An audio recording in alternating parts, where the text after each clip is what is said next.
Saudara-saudara sekalian, kita lanjutkan dengan episode yang ke-8 atau serial yang ke-8. Jadi tadi saya katakan bahwa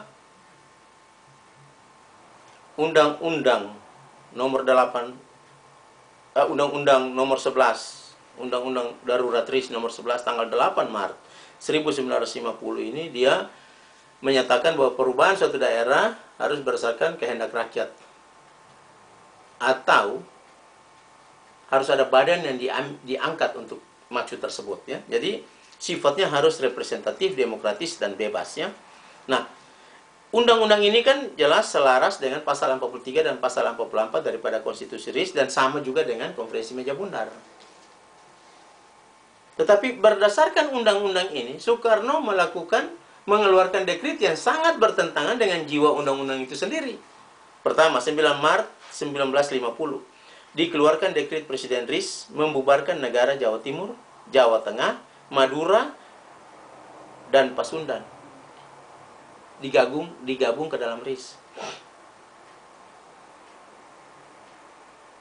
Jadi itu yang pertama, 9 Maret 1950 Presiden mengeluarkan dekritnya membubarkan negara Jawa Timur, Jawa Tengah, Madura, dan Pasundan, dan digabung ke dalam RI.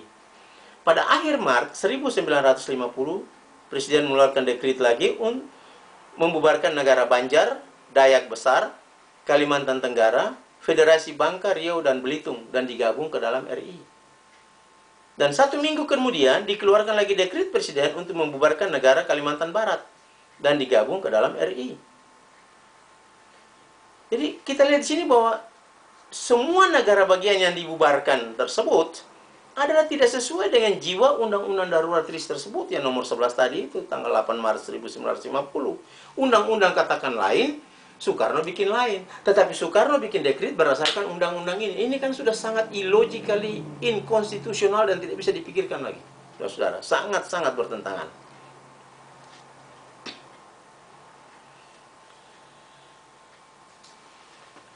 Akhirnya pada tanggal April 1950 RIS hanya terdiri dari RI, negara Indonesia Timur, dan negara Sumatera Timur tadi itu yang saya katakan.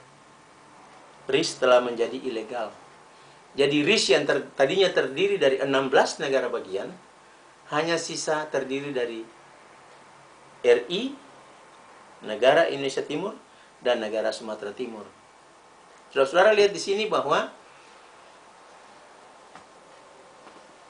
ada 16 negara bagian.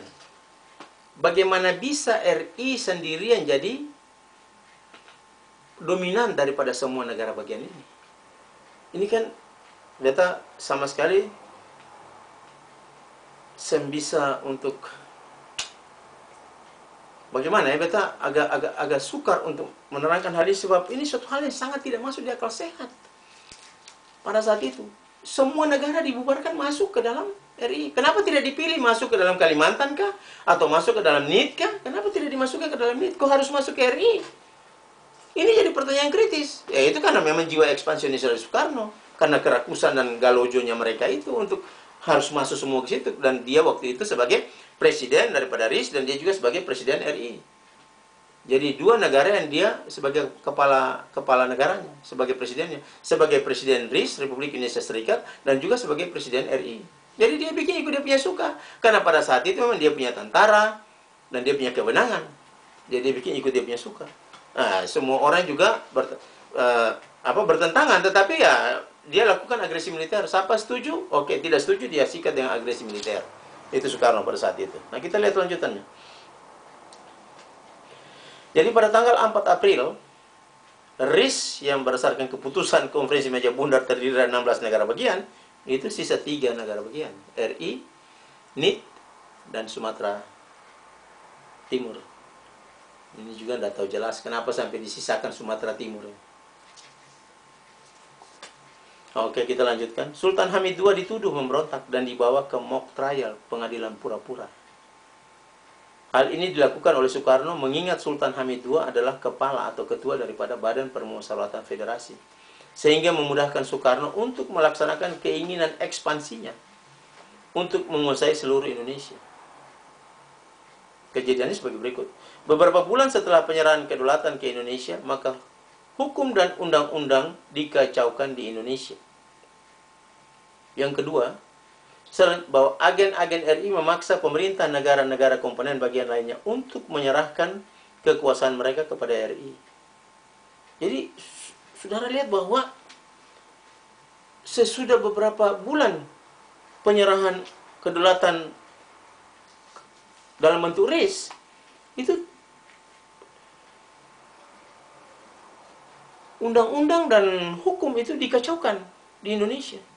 Dan beberapa agen daripada RI itu memaksa pemerintah negara-negara bagian untuk segera menyerahkan kekuasaan kepada RI. Kalau tidak, mereka lakukan agresi militer. Dan yang ketiga, metode-metode licik dan kegiatan subversif yang mengakibatkan runtuhnya negara-negara komponen dianggap wajar oleh RI. Jadi, kegiatan subversif pada saat itu dia lakukan sendiri, RI lakukan sendiri, tapi pada waktu itu wajar. Nanti orang lain dia bilang tidak wajar, tapi dia wajar. Dia halal, orang lain haram. Gitu. Pokoknya apa saja yang dia bikin, itu halal. Untuk orang lain itu haram. Dan oleh sebab itulah makanya Sultan Hamid II menggambarkan kejahatan itu kepada Yang Mulia Ratu Belanda, Kerajaan Belanda sebagai berikut. Jadi saudara-saudara lihat bahwa kejadian ini digambarkan oleh Sultan Hamid II dan dilaporkan kepada Kerajaan Belanda. Jadi bentuk daripada pelaporannya itu sebagai berikut. Di seluruh Indonesia, gejala kehancuran dan keruntuhan sudah kelihatan. Saat itu hanya NIT, Sumatera Timur, dan Kalimantan Barat yang mempunyai pengecualian. Walaupun masih ada kekuatan-kekuatan subversif yang masih aktif. Tetapi sangat diragukan apakah pemerintah pada negara-negara tersebut akan terus mampu melanjutkan kepemimpinannya. Para pemimpin rakyat terus mengalami tekanan dan teror secara kontinu, yang akibatnya membuat para pemimpin cenderung melemah dan mengalah terhadap penyimpangan asas-asas dan keputusan-keputusan yang sebenarnya. Dalam usahanya memperluas teritorialnya dengan cara-cara menghilangkan negara-negara bagian, maka negara RI Jogja menggunakan rupa-rupa metode yang ilegal, sementara peraturan-peraturan undang-undang dasar diinjak-injak di bawah telapak kakinya sendiri. Ini suatu gambaran yang digambarkan oleh Sultan Hamid II kepada Ratu Kerajaan Belanda pada saat itu. Bagaimana cara-cara Indonesia dan cara-cara licik, cara-cara yang kotor, cara-cara yang tidak tertanggung jawab menekan negara-negara bagian untuk melepaskan kekuasaan untuk masuk ke dalam RI. Dan karena mereka tahu ini dilaporkan oleh Sultan Hamid, maka mereka mengambil Sultan Hamid dan dibawa ke pengadilan itu. Pura-pura tadi itu mau trial. Dan kemudian beliau dihukum. Ini pelanggaran yang kelima yang dilakukan oleh Soekarno.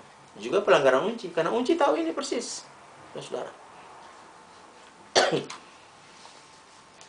Kita lanjutkan. Di dalam arsip-arsip Unci, PBB telah memiliki dokumentasi tentang fakta-fakta dari banyak metode-metode licik dan yang memaksakan kehendak yang dilakukan oleh RI dalam meruntuhkan federasi. Namun tidak ada kesungguhan dari PBB untuk menyelesaikan masalah tersebut secara akurat. Jadi pelaporan Sultan Hamid ini sudah jelas sampai ke PBB, sampai ke Ratu Belanda, semua sudah tahu. Tetapi tidak ada suatu kesungguhan hati untuk melakukan suatu tindakan-tindakan yang akurat. Jadi di sini kita lihat bahwa benar-benar ada keberpihakan daripada Belanda maupun PBB kepada pemerintah Indonesia ataupun kepada RI yang melakukan tindakan yang sudah inkonstitusional, tetapi pada saat itu mereka benar-benar mengiyakan saja. Beta tidak mengerti jelasnya apa sebab sampai demikian. RI juga pada saat itu belum bisa kasih uang buat mereka, tapi beta sendiri tidak mengerti kenapa bisa ada hal seperti ini berlangsung. Mereka kok bisa tutup mata daripadanya.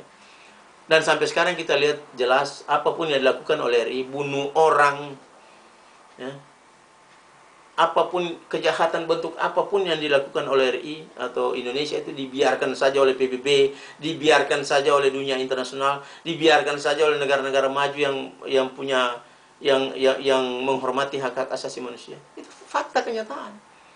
Pembantaian di Maluku, pembantaian di Aceh, pembantaian di Kalimantan, pembantaian di West Papua, di mana-mana semua. Manusia seperti binatang saja dianggap oleh RI.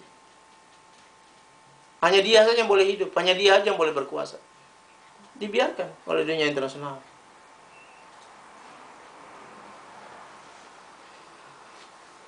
Kita lanjutkan. persetujuan militer dalam konferensi meja